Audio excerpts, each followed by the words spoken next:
How's it going, everybody? It's your boy Jose, aka TheNYCGeek, aka TNG, aka your Elden Lord. Even in the midst of a ton of drama, your Elden Lord, aka the one who will sit the throne today, aka the guy who is coming to you with a long overdue episode of Geek Pulse, where I talk about a few topics. Maybe I'll start breaking them up as I got more time, as I'm starting to transition more to YouTube. I'll start breaking them up into individual videos. But this is where I kind of sum up some topics that might concern me and might concern all of you, and I feel like it's very important, these topics that I'm stringing together today, because this is a twofold lesson. It's a twofold lesson. One, do not, like those, I tell people, I'm always very wary of the super woke, right?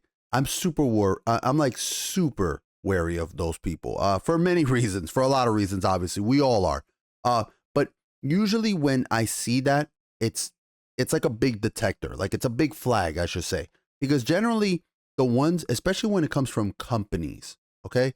And I'm sorry if I rant for a lot of this. I didn't jot any notes or any of this because I like to come with you guys. A lot of what I write or what I say here on the channel just comes off the cuff, right? Like it just rants, baby. You just get what I get. I might write like a little outline of some, notes here to highlight what I should discuss. But today, this is very important. So when I see super woke companies, especially super woke companies, always scream to me that they are the ones with the most skeletons in their closet.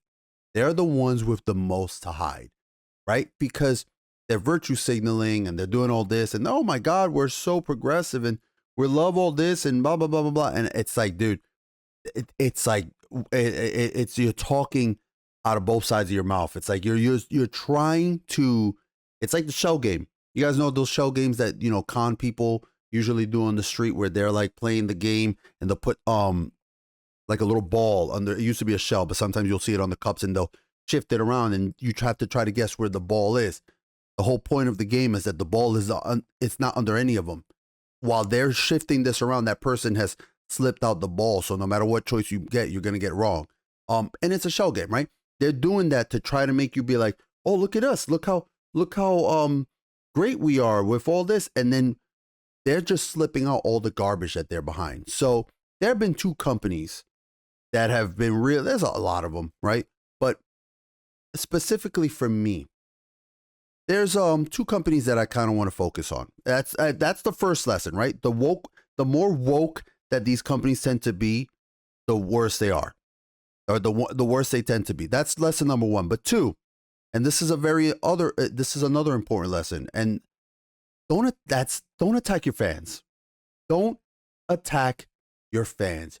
Your fans are what make you you. If you're a big shot, if you're an IP, or all these things, we've seen this especially recently with the MCU, with She-Hulk, which thinks it's so clever. And I'm going to discuss a little bit of how much of a self-dunk these idiots in the MCU are. How stupid they are, and how truly they think they're like, oh, we're so clever, we're so meta. And it's these consumers are such morons for just gobbling it up, right? But that's my twofold lesson that this Geek Post is going to address. And we're going to talk about a couple companies, specifically Rooster Teeth and G4. The two sins that I just talked about and how they lead up to later on with some of these other companies, okay? So some of you may not know, Rooster Teeth has had some drama, to say the least. Rooster Teeth has been having some drama, and Rooster Teeth, some people may not know, it is, I'm looking it up right now on Wikipedia because I want to kind of get the exact what they are. But they began with the production of Red versus Blue, that big Halo machinima kind of thing. And I know they've gone through a million different, they've gone through ownership by different iterations and whatnot. I think they're owned now by Warner Brothers, right? They're owned now by Warner Brothers. And Rooster Teeth they have several YouTube channel, and they've produced some stuff that I truly do love. I know that they've put out some of the shows like Ruby, RWBY, that anime that a lot of people like. But they also had Inside Gaming, which I was a big fan of, and especially Funhouse. When Bruce Green and Lawrence, when they were on Inside Gaming and when they were in Funhouse, I was a big fan. I had the pleasure meeting Bruce Green recently. And the dude is a tree. He's a fucking hoot, right? He's funny. And they do the death battle and stuff. So I'm trying to give you guys kind of a little bit of background, what Rooster Teeth and some of the things that they are involved with, some of their channels. Well, they've been having a lot of drama over the past few years. A lot of their former employees have left. They've stated, how they were underpaid, that they were mistreated. Some of their employees are being fired, laid off, and just recently, but Rooster Teeth swears that they are such an inclusive and so woke and so strong, and they want to stand up for everybody. And again, when I tell you, when you hear companies talk like that, just let it set off the flags. Just be wary. Well, just recently, one of their employees, and you guys may have already seen this because this came out at October 15th. But let me just move my bottle of water over here to the side. Sorry. And this is. So let me just well, let me just move this over here to the side here, and let me just open this up because recently one of their employees has come out with a statement. Okay. And this was a former employee, Caden Jensen. Now I remember when I still was watching, when Inside Gaming was still around, I think before it closed. I think they closed down around the pandemic, maybe in 2020 or something like that. Or 2021, I can't remember. But I do remember Caden being one of the employees there. And they put out a very long tweet. Well, this is something called Twit Longer, right? Apparently, and I'm not going to read this whole thing, but Caden wrote, I've been waiting to say anything directly for a long time on the subject in hopes that anything would change and get better, but it's obvious that this is just how it is there. So it's time for me to finally say something about Rooster Teeth. I joined the company officially as a contracted content creator and editor in February 2013. I worked to create a monthly video game news release series. I produce episodes every month until I was officially hired as a full-time content creator in November of 2013. Now, I know that Rooster Teeth and Funhouse have been around for a long time. Rooster Teeth and their channels have been around for a long time. I have only recently gotten into them because I was never into like Machinima or Ruby. But, I didn't know of Caden until then. And, Caden continues to say, from February 2013, I went entirely unpaid for all of my contract work. I was never given the payment promise for anything I did. When I was hired full-time and I brought that up, I was told that it's been so long already, it's not really a big deal, is it? And then the subject was never brought up again. I mean, yeah, it's a fucking big deal. You're not getting paid. I like to eat. And I like to pay my bills. So yes, but I'm not shocked that Rooster Teeth is this sleazy. Now, I'm not going to read some of this shit right here, right? But I'll skim it. But let me just put, within a few weeks of working at Rooster Teeth, I was given a nickname, and that nickname was a slur. Okay? For any, and you can read for yourself this article. It's on something called Twit Longer. Look up the Caden's name. But they were like, for any fans who use that nickname for years, that's what you were calling me. I couldn't say anything about it. I reported the use of that nickname for years to HR, and nothing was ever done about it. And the videos they use that nickname for me are still up. So, yo, that's it's fucked up, right? So let me tell you something. Like, if Caden kept these emails, and is able to show to HR, because that's the thing. Like, a lot of the time, like, when you do these reports, when you get all this in writing, you got to keep the receipts, right? Because, or some form of documentation that you reported this. But just them showing, if they're able to state, like, look, those videos of them still using that nickname is still up there, yo, this could lead to some litigation. Like it could lead to some litigation. Now, Caden continues with when Christmas rolled around my first year. This is all still in 2013. God damn. I was given a bonus of about $100.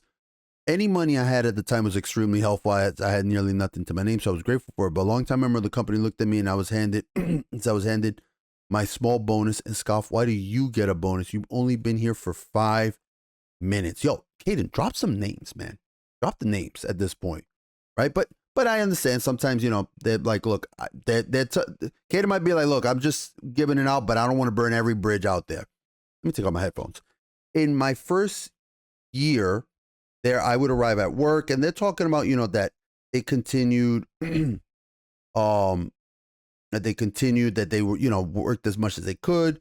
From that point on, harassment started, not just towards me. Anytime I brought up mistreatment, it's just, they would say it's just a joke. I ignored the comments. Ignore the comments mantra was a way to excuse their own behavior. Anyone who was not important was constantly made fun of. Jeremy, Matt, and I tried to make content together as often as we could in those early days. We rarely got the chance to do so.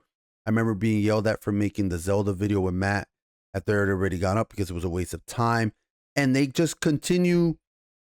They continue to talk about I was crunching harder than before. I wasn't allowed to be in anything. I had my name removed from everything I worked on. I was put in an office where I was forgotten about. And she talks about how people we often they trotted them out to show off. We hire LGBTQ. It's a lot of fucking letters. LGBTQIA plus people. And that's when they finally stopped using the nickname. So they're just like, Aiden's just like, look, just airing out all the dirty laundry. Okay. And like I said, this is a long kind of thing, right? And handful of good people, bad company is what it rolls down to. I'm not like, there is no shock in my face. Okay. Because these companies suck. And listen, Rooster Teeth is owned by Warner Brothers. Warner Brothers right now is looking to chop shit out. Warner Brothers, that guy Zaslav, he's ready to cut shit out. He's like, dude, you're either causing me grief or you're costing me money. And I'll fucking cut you out. I don't give a damn. Cut out that shitty Batwoman movie. So my point is that these companies, the more that they talk about, social justice and all this fucking virtue signal and all this bullshit, they're usually pretty garbage people. So I'm not surprised. I mean, if this is what this person went through, that fucking sucks. You don't wish that on anybody. Because it's just, especially in your fucking workplace. Let me tell you something. I've had, not my current job, but my job prior to this one. I was fucking miserable every fucking day because the work itself sucked. I was miserable every fucking day. So that's one of the worst things. You spend most of your time at work. Truly, especially me with my shit commute. So, I'm not shocked that Rooster Teeth is a shitty company, it's fucking hypocritical, and that they don't really give a fuck. It's all about just virtue signaling. Check those check boxes, because that's what a lot of these companies are like. Now, Rooster Teeth. Now, I want to do an update. Rooster Teeth recently popped up and said that they made a comment, right? Now, let me see. This is the first time I'm looking at this comment. As an almost 20-year-old company that started in the earliest days, blah, blah, blah, and which they did start. I do remember that was an early name. Over the last 2 years, we've spoken about the challenges with the community. Let's do things better. This led to engaging these consultants. Like, shut the fuck up. Our dedication to change has included the valuable input. Many team members across Caden being one, and we're grateful for the collaboration. We have held ourselves accountable. And dude, this, you know what this speaks to me of? This speaks to me. We're committed to hearing every side of each dispute. This is like when Blizzard was caught with all their fucking garbage, right? When all their dirty laundry started to air. This company doesn't give a shit about the very virtues that they claim to extol. What they give a shit about is that they got caught. That's what they're fucking upset about. These companies, that's what they're upset. This company, the shitty company, only gives a fuck that they got caught. So please let that be lesson one, because I want to speak about lesson one and how Rooster Teeth might be very well on the way to follow the next topic that I want to talk about, which is discussing lesson number two. Don't insult your fans, because if you do, you might go the way of fucking G4, which, whoo, G fucking 4 TV. Now, mind you, I hate having to go to Variety, but they are them and Deadline were the two media sites that got this news early on, and this happened it happened yesterday, and it kind of, I guess they were kind of hammering out the info. But apparently G4 TV shuts down 2 years after Comcast tried to revive the gaming network, resulting in the layoff of 45 employees. Again, not a fucking shock. I never talked about the whole G4 stuff, right? I didn't really discuss it. Now, I grew up with liking old school G4, like many people on the internet did. A lot of people enjoyed the old school G4. I loved Attack of the Show when it was with Morgan Webb and Adam Sessler, and cable TV. And I remember G4 when G4 had actual TV stuff, like actual programs. Because then for a while, I don't know if you guys remembered, like G4 had only like Cops and Cheaters. Like they only had like those. They only aired those shows. But G4, there was a while when they had great television, and like Code Monkeys. Oh man, if you guys have never seen Code Monkeys, that is a fucking awesome show. I definitely look it up on YouTube. Anyway, but they tried bringing back G4 now to the modern age, and it's not gonna work. There are millions. It's not millions, but there's hundreds, maybe thousands. No, I would say thousands, tens of thousands. My lord, there is no such word. Sorry, every time I think of the word thousands, I think of Two Towers, the movie. But there are thousands of channels dedicated now to what G4 once was. Video games, discussing geek culture, movies, all that sort of stuff. There are already companies that do this, and G4 and have been doing it and have built large audiences. Like G4 was banking on nostalgia, but nostalgia can only take you so far if you don't put up the content. So, and I'm going to get into the whole attacking the fans because they don't discuss this here, right? They don't discuss this.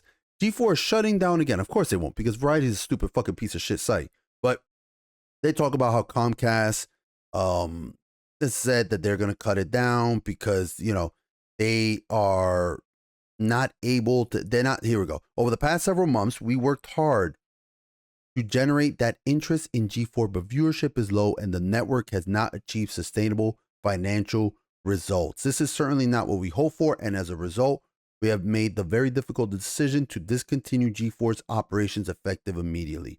Here is, now they talk about some of the stuff here, right? G4 had established its own broadcast studio, outfitted for this. The roster of talent for the short-lived network, okay? There's a name here that they're going to mention, which many, many, many of you know of and have heard of and do not like. And I can completely sympathize with you not liking that person because I don't like them either. The roster of talent for the short-lived network include returning G4 host Kevin Pereira, which, if I remember correctly, he was involved in some Twitch bot scandal. Adam Sessler, who's a fucking jack off. This guy's a fucking tool. He's an idiot. Bringing his dumbass back was not a good idea. Esports personalities Alex Golden Boy Mendez. I don't know who the fuck he is. Avali May. I really like Avali. I like Avali. She was a League of Legends, not a caster. She was like a interviewer, and she was really good at that role. And Frostgaren. This is the name. I'm gonna fucking highlight Frostgaren because Frostgaren is hands down. If there are many reasons why G4 fell, there's many reasons, but Frostgaren's rant, the rant that Frostgaren went on back, I believe in February or earlier this year, I think it was maybe January, when she went on insulting the fans and talking about sexism in gaming and all that stuff. That was the absolute hammer that fell down on G4 and led to its collapse. Ever since that, they threw away, the fans were like, fuck you, and left. And I will say it constantly. Stop insulting your fucking fans. Your fans, the paying fans, are what make you like that. These companies don't realize that. These properties, like, dude, without the fans, you have nothing. So when you shit on us and you try to appeal to these SJWs who don't put money in pockets, they don't support the causes that they say they do, not financially. They'll sit there on Twitter and give you likes and retweets, but they don't give a shit about your products. They're not going to fucking buy Star Wars figures. They're not going to buy lightsabers. That's why nobody bought Reba's lightsaber. They're not going to buy figurines and none of that. They're not going to do that. So stop trying to appeal to that. I'm not saying not try to include new fans. Absolutely. But those fans have to be good actors.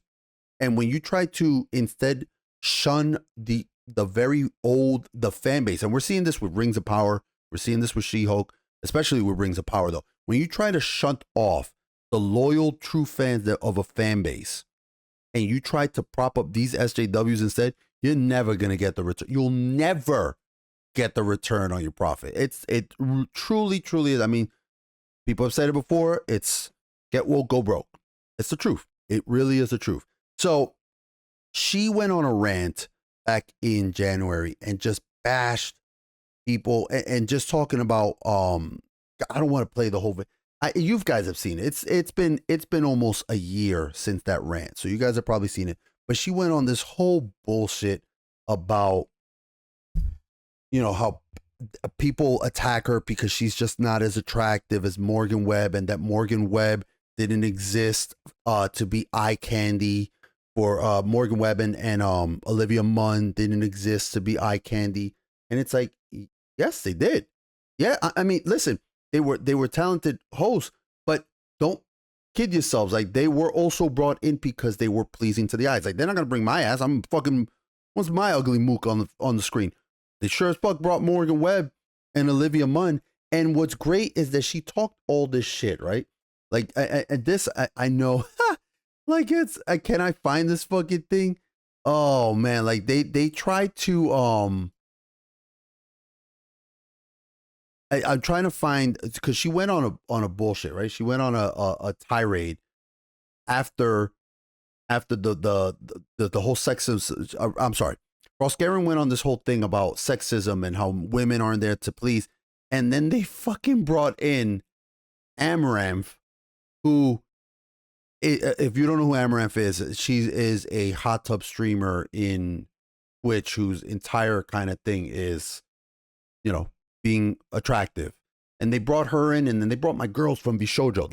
I don't give a fuck about Amaranth. Fuck Amaranth. I don't care about Amaranth. They brought my girls from Bishojo there who are more charming than anything on G4, and it just goes to show, like, the hypocrisy. Like I said, G4 is like, oh, we stand with you, but and then they turn around once Frostgate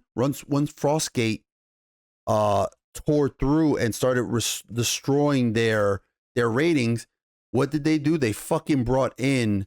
Oh, let me see if I can bring this in for you guys, because I like to show you. Yeah, look. Right after this, we're back. You got my girl Iron Mouse there. These are Shoujo VTubers, right? And these girls were far more entertaining than fucking most of G4. But look what they bring. They bring the shake weight. And if this is not, here we go. Let's just fast forward to fucking, when does Amaranth fucking show up? There she is. They show Amaranth and she's doing the shake weight. You guys remember the shake weight commercials? And it just goes to show that, like, don't attack your fans, man. Because and again, the hypocrisy of big companies, all these big companies talking about virtue signaling and whatnot. When it comes down to it, they don't give a fuck, man. They will compromise all of that if it means making the almighty dollar. If it means making the almighty dollar, these companies, they don't give a shit about we'll put up a flag for a month. They'll put that thing and they'll be like, all right, get that shit out of here. We need to put our stuff now. Get money. What else? What can we turn on some money? Dude, stop being these people, these echo idiots on Twitter. Stop being swayed by these companies who don't give a shit about you. First off, stop being an NPC and get a little bit of individuality for yourselves. But for those of you who watch this show for a long time, you guys understand why I'm discussing these two things, because G4 has been officially shut out and Rooster Teeth might be on its way. And this all ties to, like I said, lesson 1, hypocrisy. The more woke they are, the more often that they are ready, that they have skeletons in their closet. Lesson 2, don't attack the fans. Who's been attacking the fans? Well, two people have been attacking the fans, 2 companies. Motherfucking She-Hulk. This past week was the She-Hulk finale. And She-Hulk team explains the fourth wall breaking finale and delivering a fuck you to toxic Marvel trolls. In other words, anyone who criticizes this show for, objectively being bad, poorly written, and probably actual fans of the show. So let's read this article. This is also, again, from Garbage Variety. Throughout She-Hulk Attorney at Law, Jennifer Walters, aka She-Hulk Tatiana Maslany, repeatedly breaks the fourth wall by not only directly addressing the camera, but acknowledging that she exists in a Marvel Studio superhero TV show. In the season finale, pointedly titled, "Whose show is this?" she jumps through the show, jumping through the Disney portal to confront the writers about why the finale is so needlessly convoluted with extraneous, nonsensical plot lines, including one about a cabal of toxic fanboys who trolled Jennifer online about being a female superhero who doesn't deserve her powers. Let me explain something. They're trying to act like, oh man, it's so meta that she came out there and insulted the fans, right? Like it was a big F you fucking idiots. Do you understand that you wrote this plot, right? You, as in you, Jessica Gowan, your team of writers, you guys sat there and wrote 8 episodes leading up to this stupidity. You wrote this. We didn't fucking write it. You wrote it. And then at episode 9, you have no fucking, you actually write this with the intent of there being no satisfying conclusion. So you then turn around and make an even less satisfying conclusion because that's somehow supposed to be a slap to us. That's supposed to somehow be an insult to us. Dude, you're not insulting us. You're just admitting that you're fucking bad writers and that you can only fix your shitty show with a Deus Ex fucking random fourth wall breaking thing. And look, I get it. Jennifer Walters does that. I've said it before and I've defended the character because she did that way before Deadpool did. But it wasn't clever and it wasn't done well. And the problem with the way that they did the fourth wall breaking is as this was going on, right, when she was breaking the fourth wall throughout the show, it never compromised the continuity because you could always just excuse that she's just a fucking lunatic, right? You could always just say that.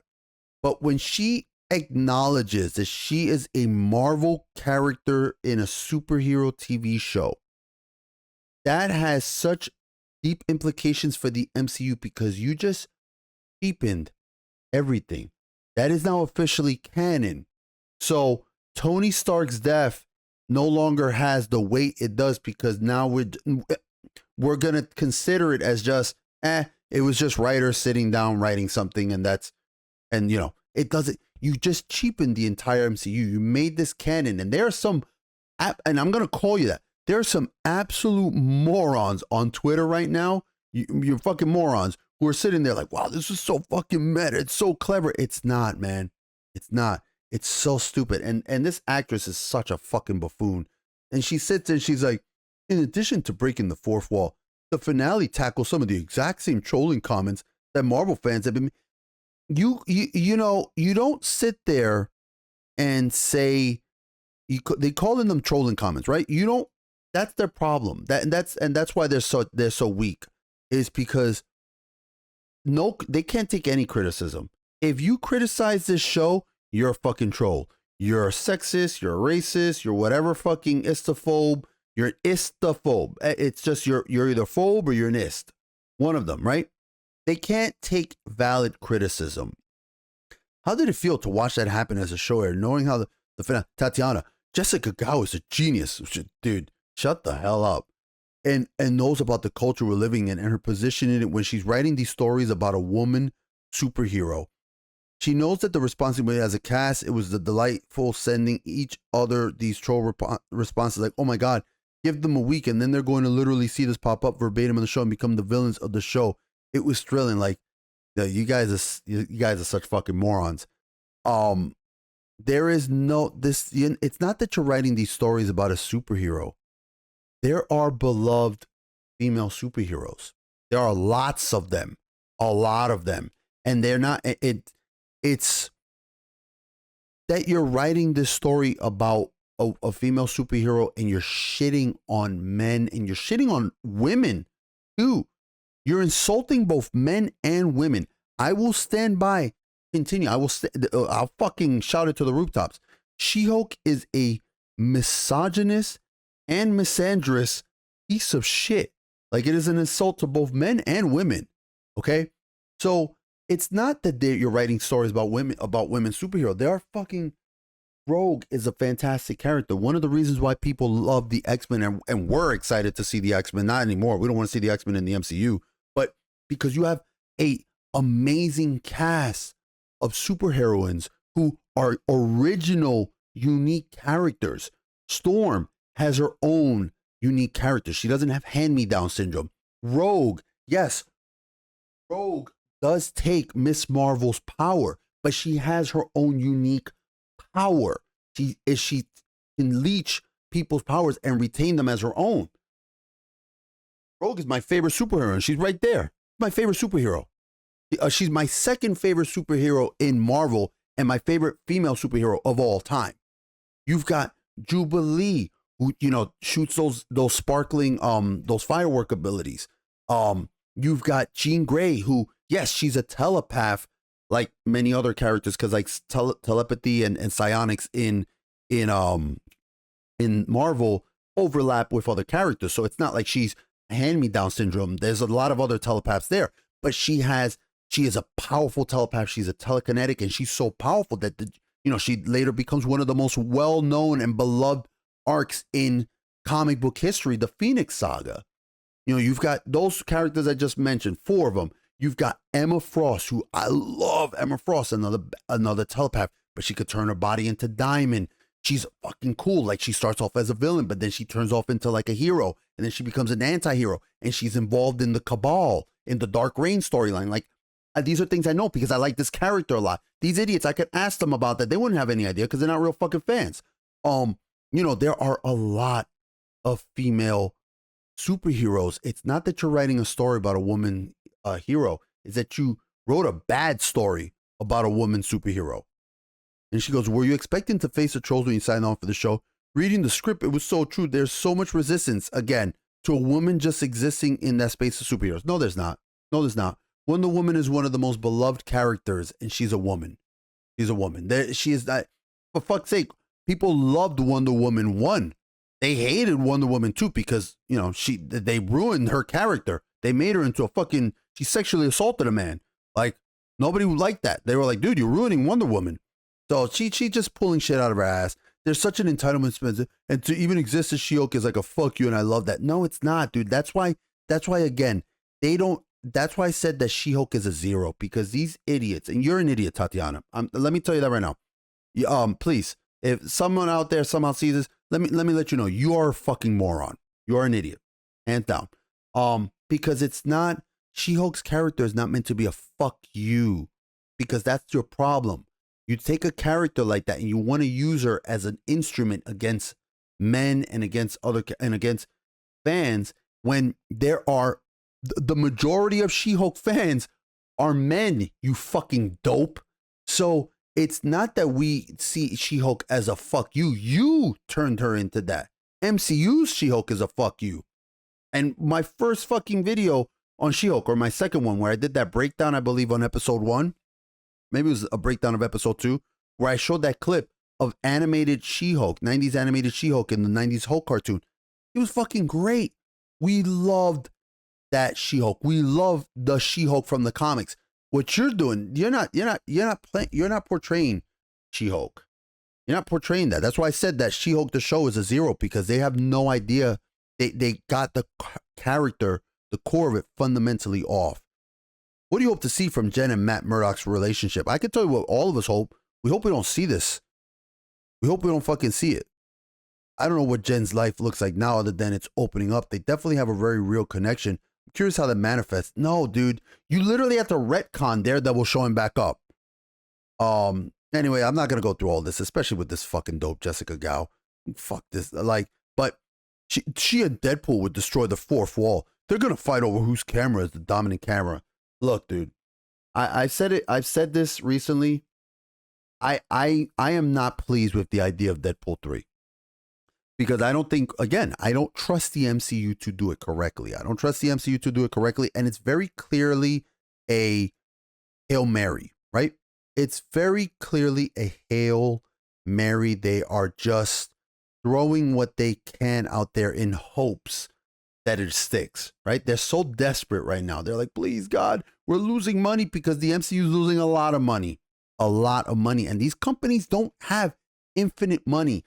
Even Amazon Studios, right? With what we're going to discuss next. I'll get to it after. Let me leave that for Amazon. But Disney doesn't have infinite money. And the MCU, the golden chicken is done laying its golden eggs. Okay? So they lost tons of money last year, and this year they're doing the same. Wakanda Forever will probably be the last blockbuster they have. Okay? And that's because they are setting this up on poor Chadwick's fucking, they are desecrating his body. Okay, it's disgusting. It's disgusting. I've said it before. I think it's disgusting. But, they are hemorrhaging money left and right. And this is when you keep insulting your fans, when you keep telling them, if you don't like it, don't tune in. Okay, we won't. And then you turn around and you're like, why didn't you tune in? Because you told me not to tune in. I don't like it. I'm not going to give you my money. You're not entitled to my money. That's the problem with these companies. The problem with a lot of these consumers is that they act like Disney is entitled to their money. They're not. Dude, I've said it before. I am a massive old school Disney fan. I have a redemption for Disney karaoke on my Twitch channel because I love old 80s and 90s and early 2000s Disney, the animated movies. Like I used to go to Disney World once or twice a year. I've been to Disney World like over 50 times, to Magic Kingdom, okay? At least 50 times in my life. That's a lot of money that the mouse has gotten from me. The last time we went, I was like, I'm done with this place. I have no desire to go back to these companies. I'm not good. I don't owe you. I don't owe you my money. You owe me a product. I don't have to give you cash. You have to give me a product that I want to give you cash for. And that's what these companies has forgotten because they're too busy attacking their fans. And I want to wrap up with the discussion of just so fucking stupid. I want to discuss the worst of it all, right? And that is fucking God almighty. That was Rings of Power. We ended last week with She-Hulk's finale and Rings of Power's finale. And holy shit. Rings of Power was disastrous. It was from beginning. And there are some YouTube creators out there who are trying to kind of jump on and say, oh, this shit was garbage. Dude, we've been saying it was trash. We said it from the fucking trailer. You guys were defending it. And that's the only positive that this show that has come out of this show is that I tried to tell you all, and it doesn't have to be me. It does not have to be me. Let me clarify, because that's what I'm about to say. This show has highlighted who real people are and who are the fakes. Okay? And I hope that those of you who watch some of these fucking super fans and these lore people who were so willing, and even just content creators who were so willing to sell their souls to Amazon and cash in for and to be shills for them, right? I hope that you guys see the fakes for what they are now, because they've exposed themselves, and give support to the real people out there. And again, it doesn't have to be me, not me. There's plenty of amazing channels out there. Dude, Nerdrotic, Geeks and Gamers, Dataversity. There are tons. I've been hanging out with Renaissance Nerd, and I was just on a panel there for Saturday, and there was just a bunch of creators there. There are a lot of creators out there that are rising up. And that is like I said, that is the plus of this garbage that's being put out now. It's not just Rings of Power, of other garbage. Is that we are trying to give a voice for those of you who may not speak, who may not, who are in the comments down there saying, yo, you know what? You're right. This shit is garbage. This shit is trash. Glad you're saying it, because we're trying to keep it real with you guys. Okay. So there are some bandwagoners out there that now they want to put themselves as like, oh man, this show sucks. Dude, we've been saying it for a while. I mean, I guess better late than never, one can say. And another thing is that you're seeing these, they're losing. And this is why I was telling the Renaissance Nerd on Wednesday on his channel, I was saying to him that I truly feel like we're winning. We're starting to win the war. The tides are turning. We haven't won it yet. It's still a long war to go, but the battles are going in our favor. These shows are not making money. These movies are not making money. They're hemorrhaging viewers. They're having to lie about their numbers, or they're fudging it like Amazon's been doing, because they don't want to. They've been saying, oh, so many people sampled it. Nobody's fucking sampled it. They tuned in. They were like, oh, this sucks. Not watched it. They're not pulling in the ratings, right? And they're losing their grip. Most importantly, on the mouthpieces, on the shills. Even some of these, I don't know if maybe the money ran out, it dried up. They only got, they only paid for X amount of reviews. But I want to show a comparison here in Forbes, right? Because Forbes has some writers for them. This was Eric Kane. This came out on September 4th when this disaster showed up. The Rings of Power series, premiere recap and review. The Good, the Bad, and the Cause of Doom. Powerful album, and he talks about this, blah, blah, blah. This is the world of the Second Age introduced to us in the first 2 episodes of The Lord of the Rings of Power. Amazon's new live-action fantasy epic draws from Tolkien's appendices to The Lord of the Rings and extrapolates from there. They have certainly taken many creative liberties in bringing the story to life, but Tolkien's own notes and writings from this time were filled with plenty of holes and contradictions, making this an exciting timeline to play around with for an adaptation. Just you sitting there saying that, like, fuck you, dude. Okay? No, it's not an exciting, I give you credit, Eric. You did say that they took many creative liberties. But sitting there acting like these people should be the ones to plug in Tolkien's work. No, leave it be. Work with what he has, because I've said it before. You can't go with the argument of, well, Tolkien never said that. That's not how canon works. Because then I could turn around and say, well, Tolkien never said that, Gandalf didn't have a 10-inch dick, and that he was laying pipe all over the place. Now you could be like, dude, that's clearly not what I could be like, well, Tolkien never wrote that. You cannot, that's not how canon works. You don't go with what was not written. You go with what was written, you fucking whatever. Anyway, and he goes on to say, and again, this is a review of the first 2 episodes, right? So he goes, it's not a perfect 2-part series. Even as someone who is taking a fairly relaxed approach to this expensive fan fiction like myself, finds some changes irksome. This is what this is. It's expensive fan fiction. Okay? It very much is. But mostly I found the Rings of Power to be a magnificent return to Middle Earth. Okay? It was not a magnificent return to Middle Earth. Now, this was the first, I want to try to get, as I noted in my spoiler review, I thought this was a brilliant start to the Rings of Power. This is what Eric Kane wrote about the first 2 episodes. My man might have been drunk. Maybe he had a little bit to drink. I don't know. Because he might have seen a different 2 episodes than I did. But lo and behold, you go to later reviews and you can start seeing that the luster of it is dying out, right? I want to fast forward to his final review on the series, on the season 1 finale recap, okay? Because like I said, they're losing their hold on these companies. That's how you can tell that we're winning the culture war. We're winning it. The ship is stirring. It's writing course, correcting the course. It's a slow ship. It takes a little bit to steer this way, but it's getting there.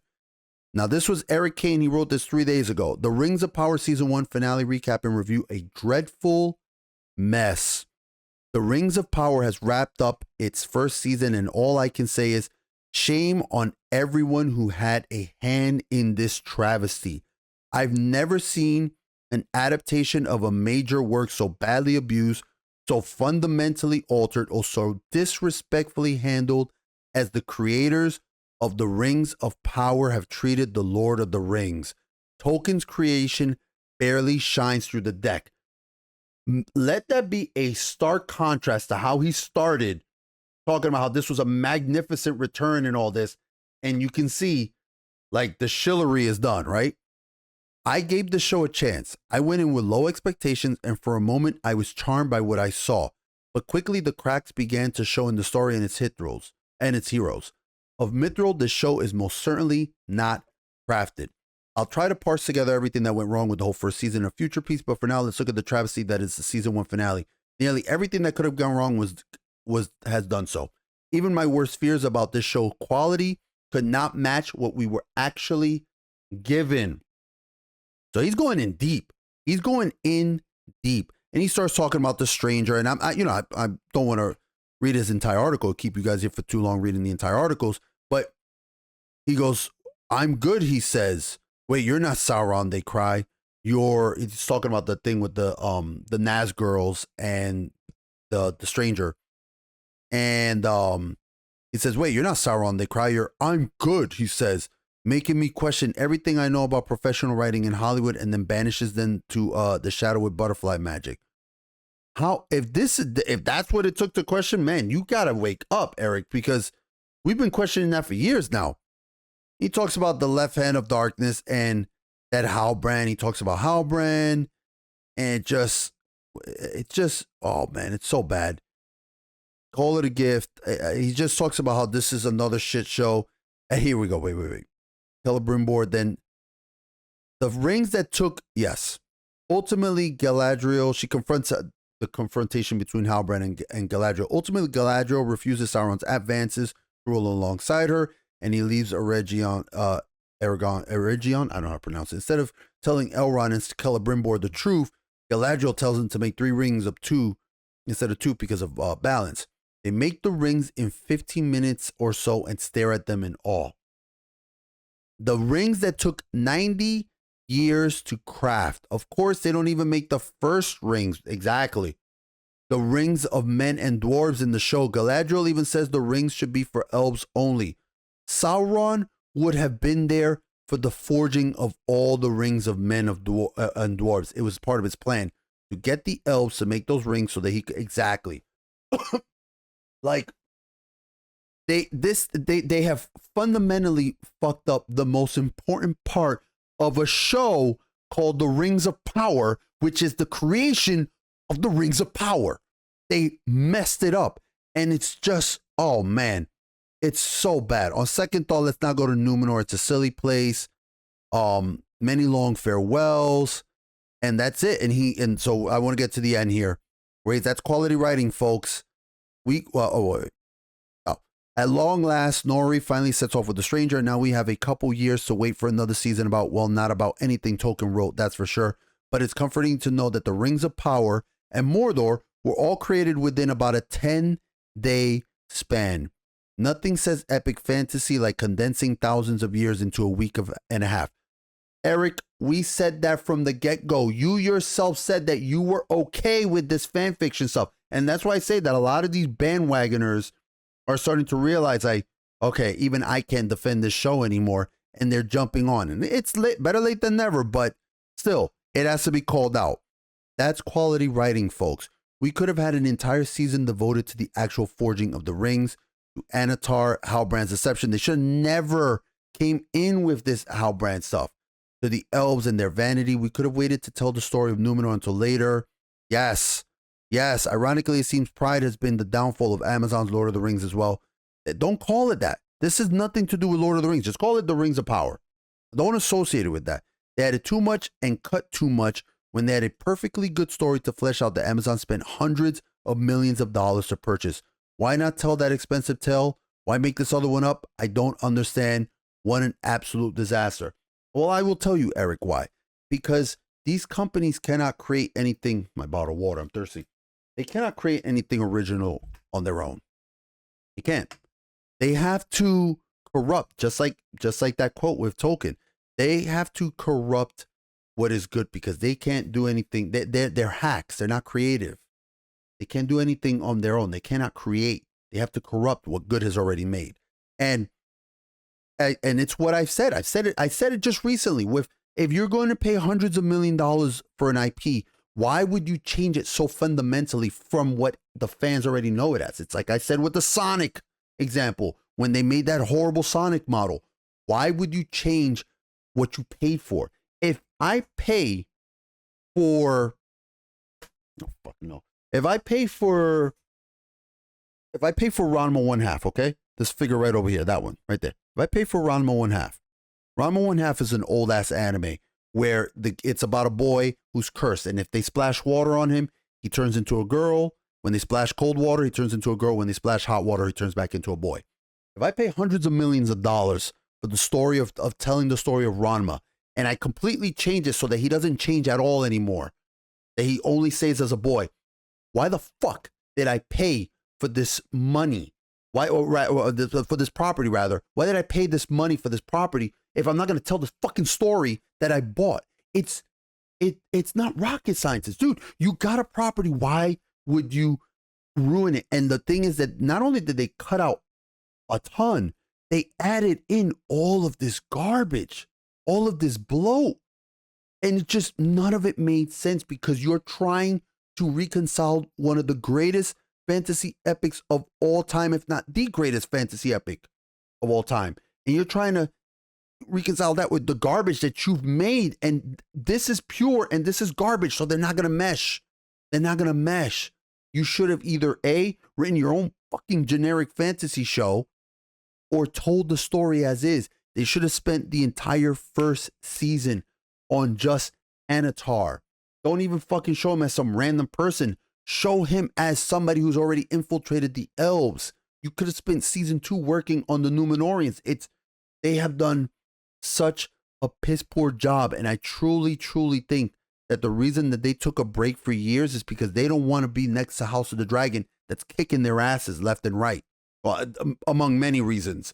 But I think that's one of the primary reasons why they're trying to take a hiatus. It truly is. And it just goes to show what I harked on at the beginning. Be careful for these woke ass companies because that's what Amazon put this whole shit about, right? Oh, we're creating inclusion and we're turning Tolkien's world to fit today's modern aesthetics. Dude, eat my ass. Okay? I hate that.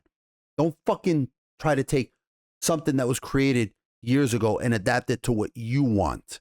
Okay? Or what today's world. No. If I make a property and I say that there's a fucking 20 Ishtolas, if I say there's 20 Ishtolas and they all love the one guy, me, don't fucking, if I write that story and you take it and you're like, well, now the 20 Ishtolas don't love him, only 10 of them do and the other 10 dislike him. Fuck you. It's my fucking property. Right? Like, how dare you think that you should tell my tale better than me? No. Go fucking make your own then. I've said it from the get-go. The hubris of these morons to think that they are improving on Tolkien's work to try to sacrifice Tolkien's work on the altar of wokeness. This goes to show those companies that are super woke usually are the biggest fucking hypocrites of them all. And don't attack your fans because the fans are the ones who make that money for you. They're the ones that don't attack the fans because you're going to hemorrhage viewers and you're going to hemorrhage money. So those are my 2 little lessons today. So this Geek post, I wanted to touch on all that. I wanted to string that all together. And this has been the NYC Geek. If you enjoyed this content, please make sure to hit that subscribe button. Hit it right now. Also, while you're at it, please consider hitting that like and share button. Hit that freaking bell so you can know when another video goes live. Leave a comment down below. Let me know what you think, especially about this drama with G4 and Rooster Teeth, because I truly think that Rooster Teeth is right out the door. I think that they will be the next thing that gets either significantly downsized by Warner Brothers or straight out axed. Truly, straight out axed. And, you know, I do my absolute best to engage and chat with all of you. I try my best to respond to every single comment, even those that hate on me. I do my absolute best to respond to you guys. I mean, you're going to get some hate back. I'm not, you know, I try my best to be polite, but if you want to be a dick, I'll be a dick back happily. So, and if you haven't already, please make sure to follow me over on twitch.tv/NYCGeek, where I do try to stream at least once or twice a week. Right now we're streaming on Mondays and Thursdays, I believe are days. But check the Discord, and that's where I put my announcements. And follow me on that filthy cesspool that is Twitter. Remember, always, your time is precious. I thank you for sharing it with me. I always do. And please stay safe out there. Take care of each other. And I'll see you guys next time.